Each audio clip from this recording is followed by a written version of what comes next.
Hey, this is Amy with Creative Catapult Coaching, And Megan with Focus Like a Mother.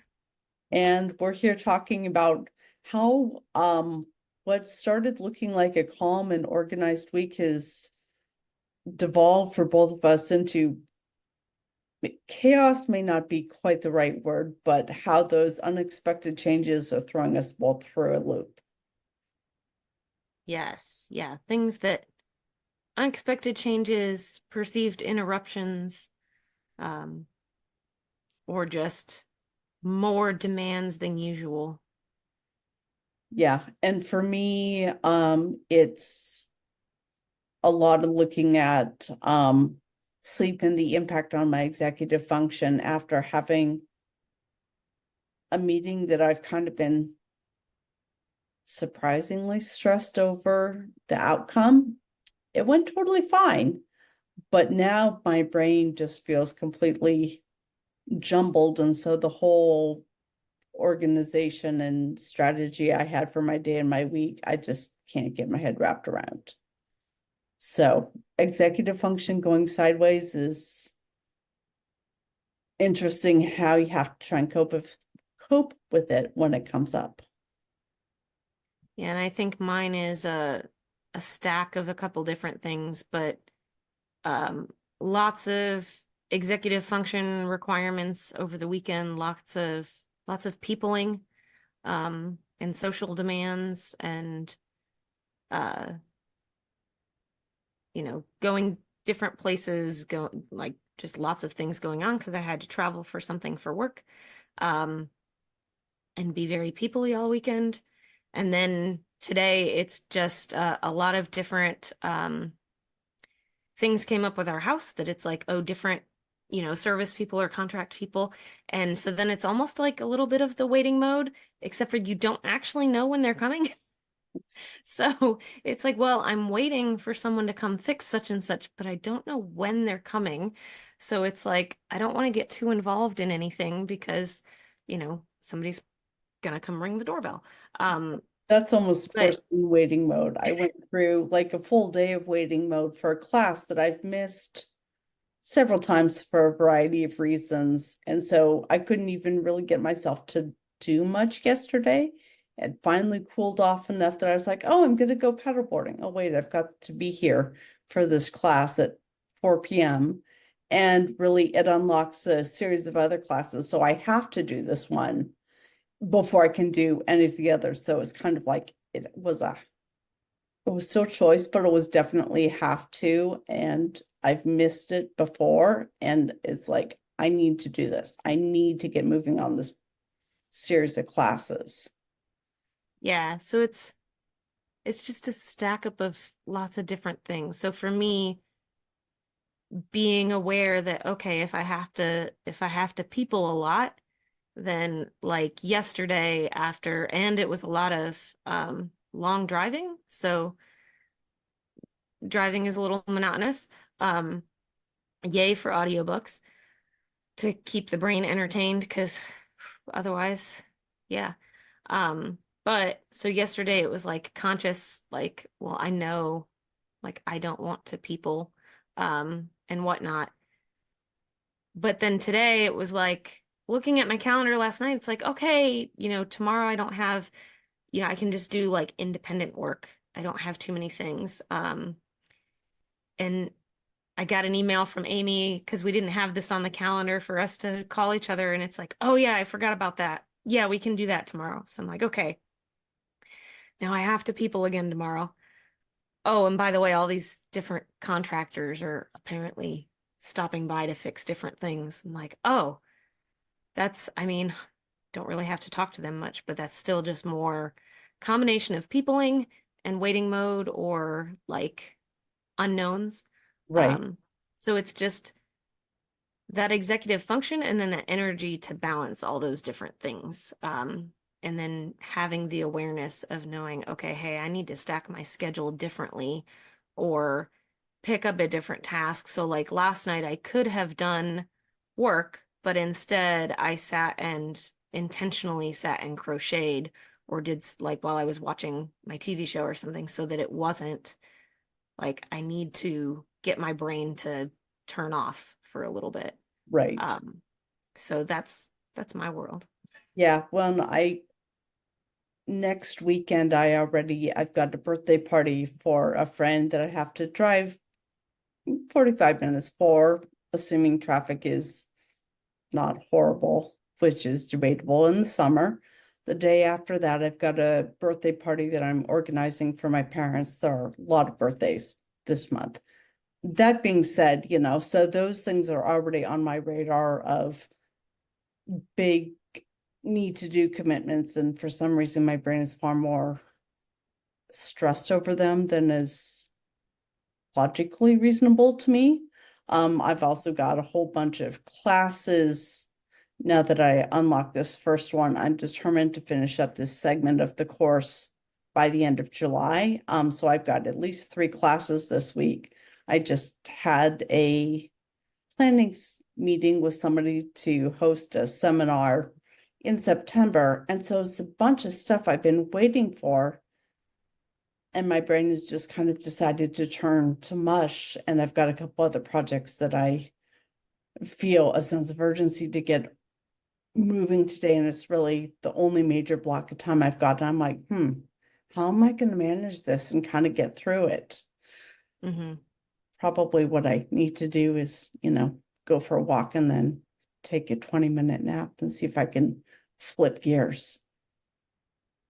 Yeah, and it's interesting now that my brain sort of lost the thought there for a second Welcome on to executive executive function piece. dysfunction.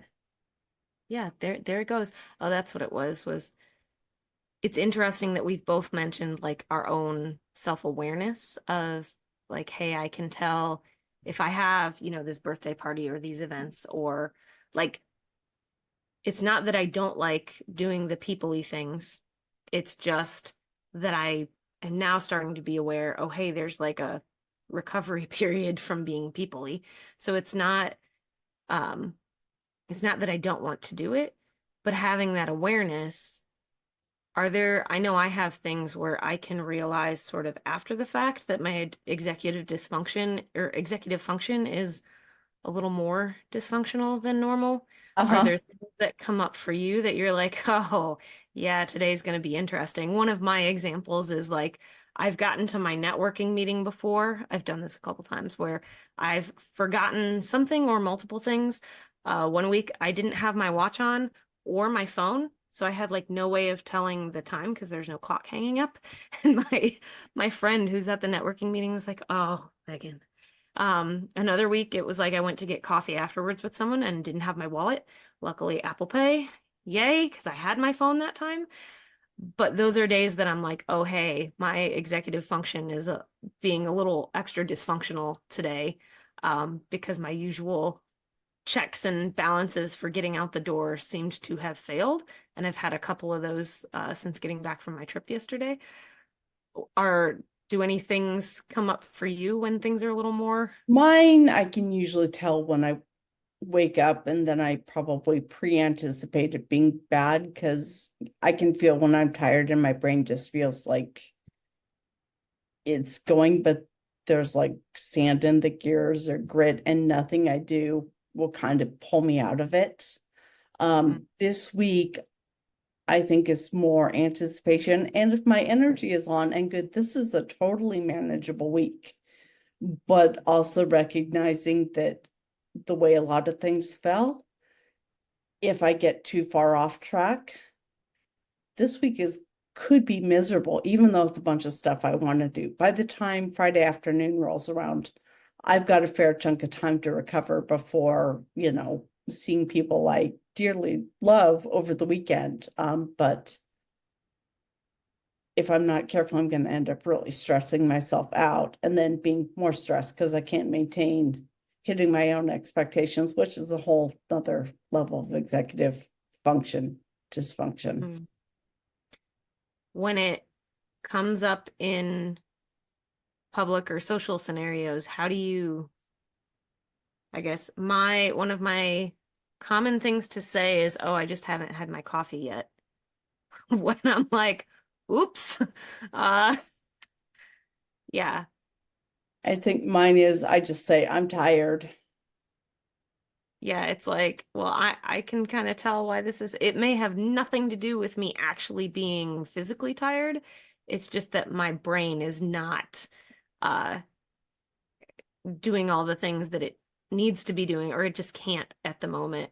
And so my excuse is, well, I just haven't had my coffee yet, or I haven't had my second cup of coffee yet. I will use that, but yeah, my go-to is kind of, oh, I'm just tired today, which can mean the societal expected, I didn't sleep enough, or it may just mean that my brain is tired and isn't all functional. Okay. Yeah, just kind of the sort of script of like, oops, yep, made a mistake. Yep, brain just is not firing on all cylinders at this moment. It may not at all today. We'll see. Right. And try not to over apologize for that or get overly fixated on my brain not doing what I think it should be doing. Yeah, it's just a lot of times for me, it's just trying to like socially gloss over and acknowledge like, oh, yep, that happened, and socially acceptable response of haven't had coffee and moving on. But then I notice that I say a lot that I haven't had coffee, or my coffee hasn't kicked in yet because I'm standing there like holding coffee in my hand. Um, It's interesting how we find those socially acceptable scripts to kind of explain what we are aware of as brain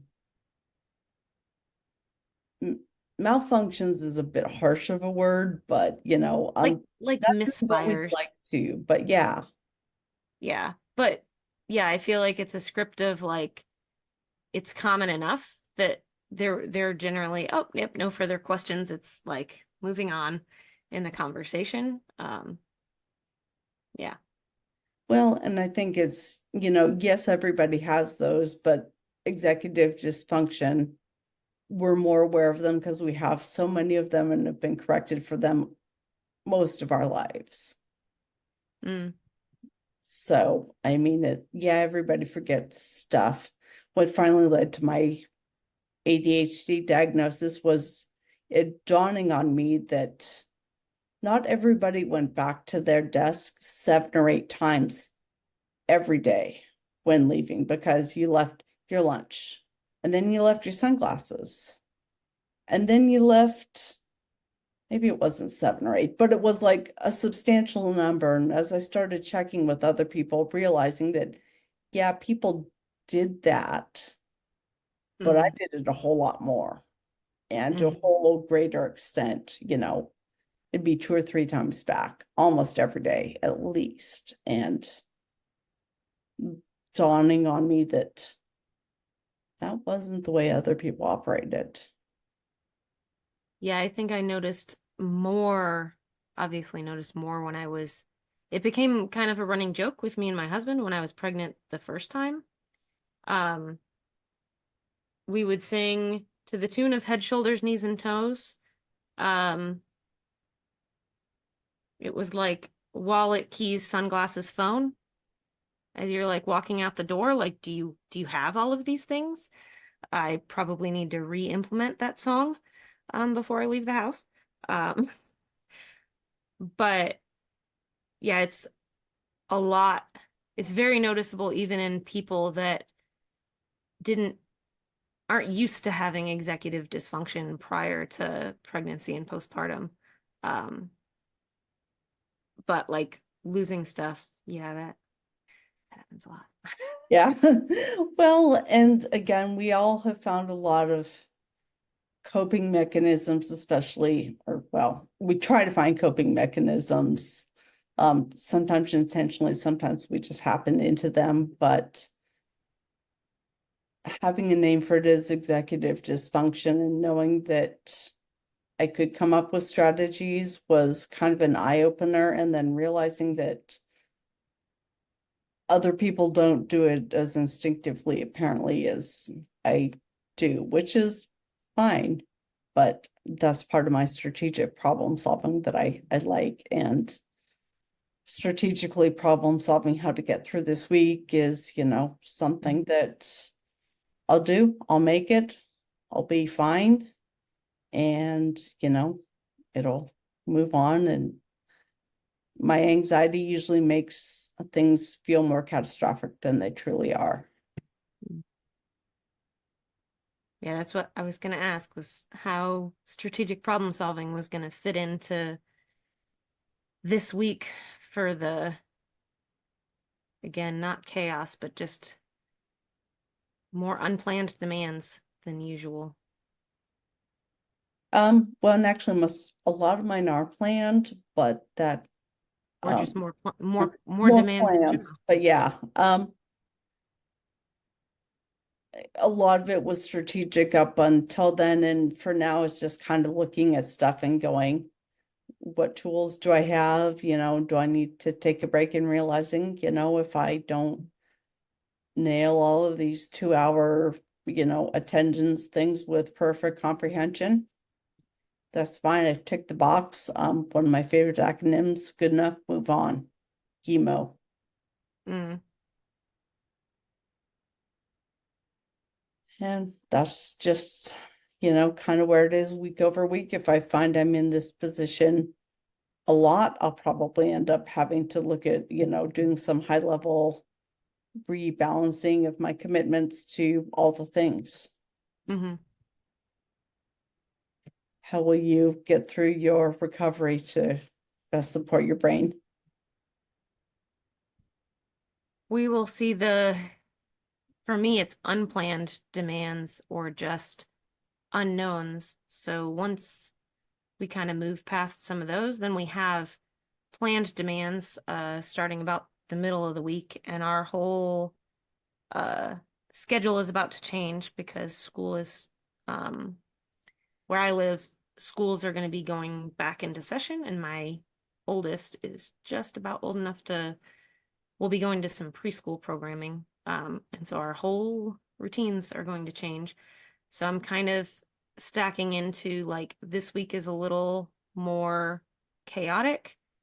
But starting next week, it's going to be shifting into almost like a hyper routines or very structured Uh-huh. routines, which we have a lot of structure.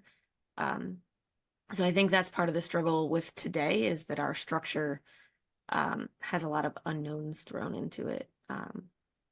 Whereas if it's a planned thing like Wednesday, we have two different planned activities, an appointment and something else. It's like, well, if it's planned, then we can figure out the strategies.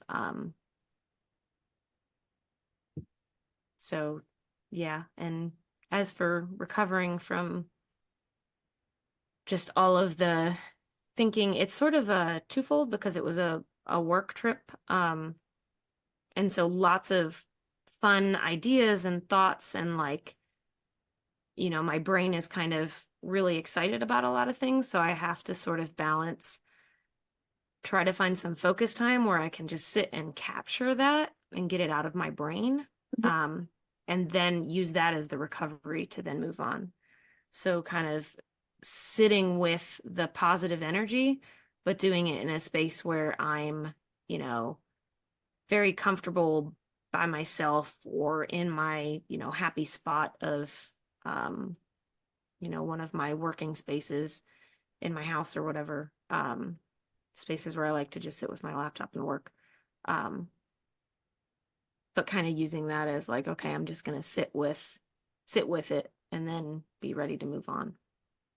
Well, it sounds like you've got a few good ideas, and I think, just kind of a lot of it is learning to self-observe and kind of know how much capacity we have and adjust up or down from there. And Yeah, sometimes because we nail it, and some days it goes out the window. there'll be other days where we're each like, oh yeah, I got this done and I got that done and I got this done and I got this idea and I got started on that. And then the next day it's like the brain doesn't want to brain today. My words are not wording is the other Yes, one I yes. My hear. brain's not braining and my words aren't wording. Yeah, but humor sometimes is one of the ways we cope. But on that note, I wonder if we should call it for now, unless you have any closing thoughts. No, sounds good to me. All right. Sounds good.